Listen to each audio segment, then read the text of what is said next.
It's been a while since Volume 8 concluded, so let's finally discuss the cliffhanger at the end of it, this other world that RWBY woke up in, as we saw in the Volume 9 preview. We didn't see much else about this world other than RWBY woke up in it, and we don't even know if the other characters that fell from the platforms are in this same world as well, or possibly ended up somewhere else. Namely, Blake, Weiss, Yang, Jean, and Neo, as well as everyone else that fell from the platforms in the conflict of Volume 8's finale. But one thing is for certain, this is another realm, or, in other words, another world outside of Remnant. This has been hinted at throughout the course of Volume 8 with the fairy tale, The Girl Who Fell Through the World. You know, a girl falling through the world, ending up in a place completely different than her own, and then when she eventually makes it back, she was a different person than she was when she first set out. That part I'm going to save for a different video, but this is a different world. This was also hinted at by Yang when she was talking to Ambrosius, when she said the vaults are someplace outside of Remnant, as in, outside of Remnant being a different world or a different realm. And considering the vaults were the basis of this other realm's creation that Ambrosius created and eventually disintegrated after Cinder created something else, well, this is likely another realm. And what we know about the realm that RWBY woke up in is that there is a tree in the center of it. Quite a massive one.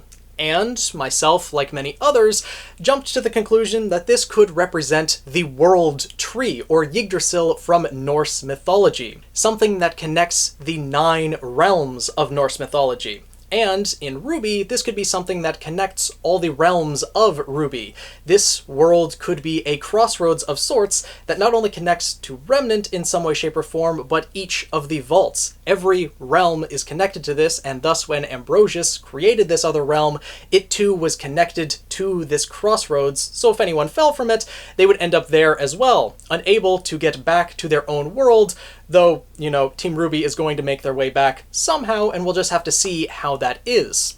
If this is the case, though, that there are multiple realms of RWBY, which frankly does make sense that there would be other worlds, and those worlds would have inhabitants on them, considering the gods of light and darkness had to come from somewhere and had to go somewhere else when they left. I mean, when the god of darkness left the world of Remnant at the end of The Lost Fable, well, I kind of really got the Bifrost implications, or it really looked similar to that from the Avengers movies, when Thor would use the Bifrost, the rainbow bridge that transported him from Earth to Asgard. Well, it kind of looked very similar to that when the God of Darkness left. Plus he had to go somewhere else, probably returning to his own world, which, you know, kind of fits. The gods themselves are very powerful, but they aren't all-powerful, and they certainly aren't all-knowing. They are fallible. They make mistakes, as we've seen throughout the RWBY series.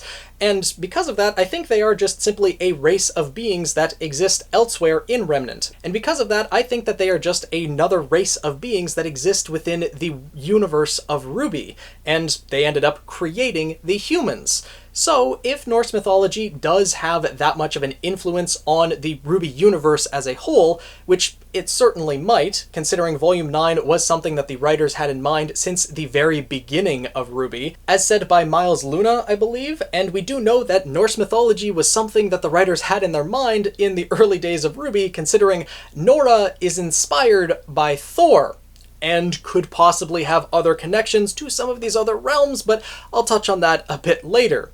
Norse mythology itself has 9 realms within it, and although it doesn't have to be like copy and paste exactly into the world of RWBY, some of these other realms and the beings that dwell within them could be very relevant to the world of RWBY, and some of them make sense. But there may not be 9 realms, there might be more, there might be less, and we may not even see all of them. Just knowing that other realms and other worlds exist would be enough to expand the RWBY universe. Though I will mention this now, even if these other realms do exist, we likely will not learn much about them. And frankly, we don't need to, because the story of RWBY is focusing on Remnant, the conflicts happening there. It doesn't need to involve other realms and other worlds, other races of beings. That would really make the plot of RWBY very complex and take away from the conflicts we have known up until now. So I don't think that's going to happen, but the people who have been transported to this other realm through the crossroads and might see into other realms, possibly make contact with other people, might learn things from them and be able to take that to their own world, possibly, return to their other world changed in some way, shape, or form that will help the battle against Salem on Remnant and resolve that conflict in other ways. But with that being said, let's get into the 9 realms of Norse mythology. The first, of course, being Midgard, the land of the humans, which in this case is Remnant, and then, of course, Asgard, home of the Aesir, the gods of Norse mythology. And in the RWBY universe, that would be whatever world the God of Light and God of Darkness came from. We don't know if they are the last 2 remaining members of their own race, or if there are many others. Perhaps they are just the 2 most powerful members of their own race. We don't know yet. But in Norse mythology, there's also another realm of gods that are equal to the Asgardians or the Aesir. And that is Vanaheim, the home of the Vanir. These gods are essentially on equal footing to the Aesir or the Asgardians, as far as I can tell, except they focus on, fertility, knowledge, and foresight, whereas the Asgardians focus more on, war and power.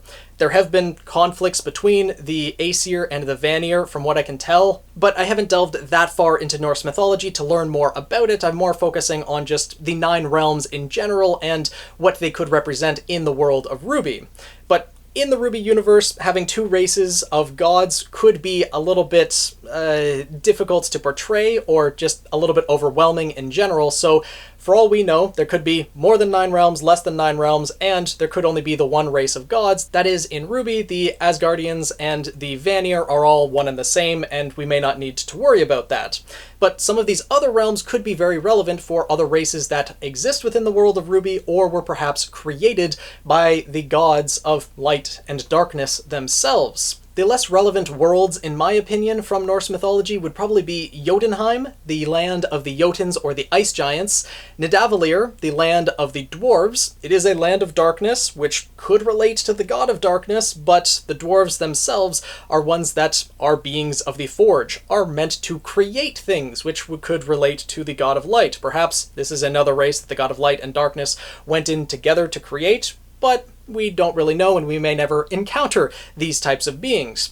Then there is also Muspelheim, also known as Muspel, which is a land of fire, and really the land of demons. Now, in the world of RWBY, do we have any creatures that could possibly represent demons? Well, yes, we do, with the Grimm. The Grimm could possibly be beings from another realm, and in particular, the Knuckleavi.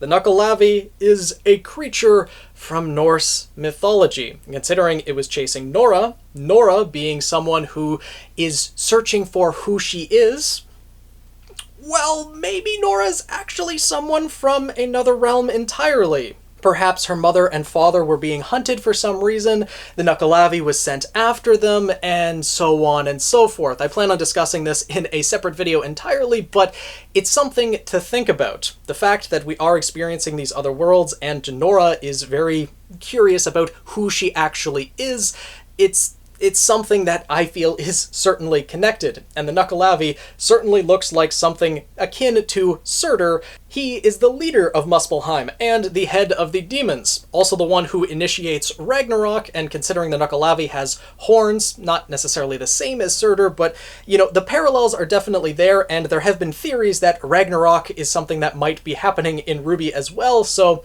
yeah, those parallels are definitely there.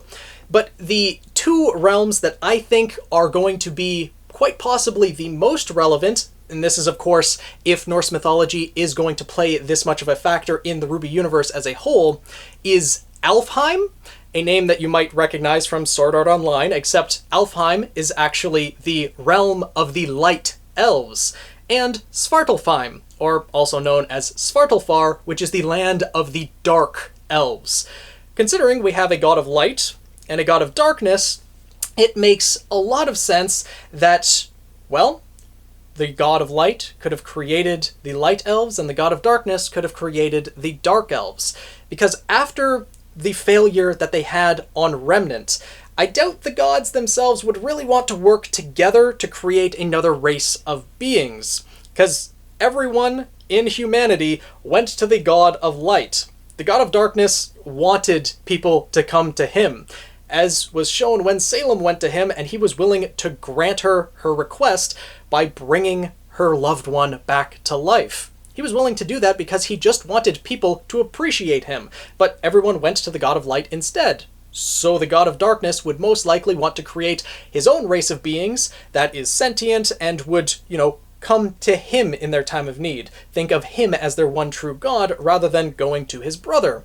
And then his brother would have created the Light Elves. This is something that makes quite a bit of sense to me, and in my opinion would be the two most relevant realms from Norse mythology that might play a factor in Volume 9.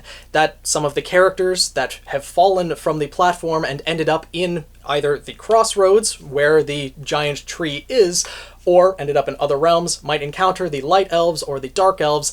I really kind of hope that we don't actually encounter the god of light or the god of darkness, that, they will only be re-encountered when all four relics are brought together and they are resummoned to Remnant to judge humanity, because I feel like encountering them before that would kind of ruin their impact when that actually happens, but we might encounter other races of beings who are accustomed to encountering those gods, or just other races of beings that have been created by them. But, let me know your thoughts on that down in the comments below, what realms you think we might encounter. There is one last realm of Norse mythology, though, the one that I have not mentioned yet, and the one that I think the most people are anticipating to happen in some way, shape, or form in Volume 9. The land of Niflheim, a realm coated in mist, the land of the dead. This island itself that RWBY woke up on is not the land of the dead. I can say that for almost certainty right now, that this land itself is not. But if it is the crossroads and RWBY is able to travel to another realm, a realm that we kind of have actually seen to some extent, when the god of light actually met with Ozma, discussed with him about reincarnating and going on this mission to stop Salem, that was kind of in the in-between world between life and death. Ozma himself was a very heroic person in his life, and thus, even though he succumbed to sickness, that might be considered an honorable death. In Norse mythology, there are kind of three different possibilities when you end up dying. If you die an honorable death, you go to Valhalla. That is a hall of the gods on Asgard. If you die a dishonorable death, you go to Hell. There are various different interpretations of it, but to my knowledge, it is a part of Niflheim that is just kind of secluded, and, that's where they end up going. And then Niflheim itself, this land of mist, is just where everyone else goes, who died a death that was neither dishonorable or honorable.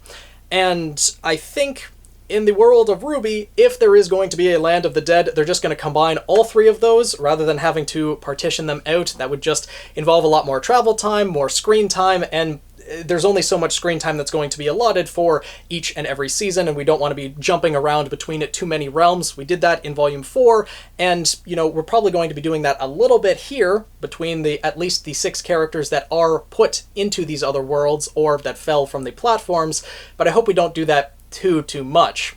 So, if the land of the dead is in a single world, there are a few characters that we might encounter. One, of course, is we might get to see Penny again, something that Jean is definitely going to have to come to terms with, considering he was the one that ended up having to take Penny's life at the end of Volume 8, but Jean will have a more prominent meeting in the land of the dead, because we will likely re-encounter Pyrrha.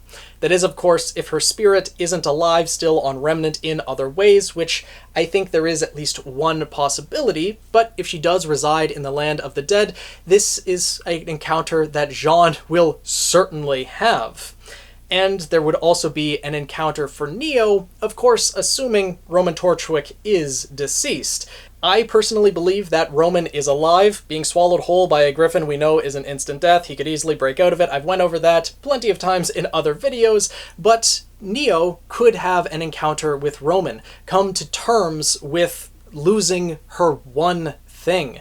The one thing that she has relied on for her entire life, the one person that she's had for however long. We're going to learn a lot more about Neo's backstory, presumably in the new book announced by E.C. Myers, Roman Holiday, that I will certainly be covering in detail on this channel when it eventually releases, but once we get that, we'll probably know more, and I'll probably make a separate video delving into Neo re-encountering Roman in the Land of the Dead. I don't think anyone from the Land of the Dead is going to be able to be brought back to Remnant. That, you know, goes against the entire law of creation that the God of Light set up when, you know, creating humanity, etc., but it is certainly a possibility. So overall, I really did cover a lot in this video. Hopefully it all made sense to a certain extent, and please let me know what your thoughts are down in the comments below. If there is anyone who knows a bit more about Norse mythology or thinks that it might play a factor in RWBY, please let me know. I would love to hear more about your ideas. But to sum up overall, the 9 realms of Norse mythology are Midgard, the land of the humans, Asgard, the land of the Aesir, or the land of the gods, Vanaheim, also a land of the gods, these known as the Vanir, Jotunheim, the land of the ice giants, though that one I don't think would play too much of a factor. Although if the writers of RWBY did take inspiration from the Marvel Universe, and with Loki being an ice giant, perhaps Nora could be from Jotunheim, a realm of the giants, could explain her monstrous strength, things like that. Again, I'll delve into that in a separate video. Then there's Muspelheim, the land of the demons, which could have a connection to the Nakalavi and possibly Grimm in general. Nidavellir, the land of the dwarves, Alfheim, the land of the light elves, Svartalfheim, the land of the dark elves, and Niflheim, the land of mist, or the land of the dead. Let me know your thoughts down in the comments below. This was certainly a lot to cover, and took me a little while to delve into Norse mythology. It feels so good to get back to theory crafting, especially since I haven't done so in a few months now, and I've had a lot of theories building up, but there's just been so much going on with the channel, with the OC contest that's been happening, the Phoenix Festival tournament, so more theories are definitely on the way. I've had a lot of them building up, so there's a lot I want to get out before Volume 9 ends up airing. Let me know your thoughts down in the comments below. If you want to keep up with everything going on the channel, be notified when any other theories go up or other videos. If you want to check out the Phoenix Festival tournament, etc., make sure to subscribe and join the Guild of the Eternal Flame. Tweet me at PhoenixKnight7, and I will see you guys in the next video.